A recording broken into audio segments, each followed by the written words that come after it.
1 minut içinde bu görünüşten bunun görünüşe nişat ötüşünü sizler bilen görüp çıkamız. Bundan elden kardiganlarımız gelgen. Görüp turganınızın M-dan 3X resmileri var. Hemmesini svetlerini bir qatar görüp çıkamız. Materialları Jemper Tower'da hava ötüredi on. Svetleri git turganım kara sveti. Kegen sizlere svetlerini bir qatar gösterip ötemen.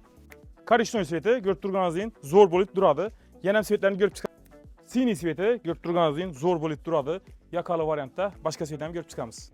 Hakki sveti görüp turganınızın zor bolup duradı. Bardovi sveti görüp turganınızın dizaynlaram dahşat. Yenem svetlerini görüp çıkamız. Şuna çoğun klasik obrazda zamışuy varianttaki makasirlarımız. Keyin şuna çoğun rubaşkelerimiz amba. Opşi komplekimize doğru gelen klasik rubaşkelerimiz.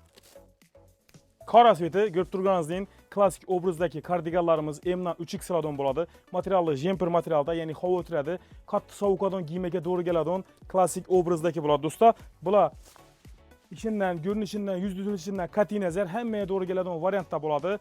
Bahalarını bilişini isteseniz kommenteriye plus kaldırıp koysanızlar. Mesela toluk bahalar bile işengen videonu atacak koyaman. Bütün Özbekistan boylab dastavkelerimiz ba.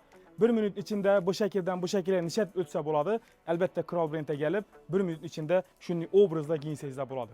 Kral Brand sözünden muhtemelen işte sizden dükkanımızda kütüp kalamız.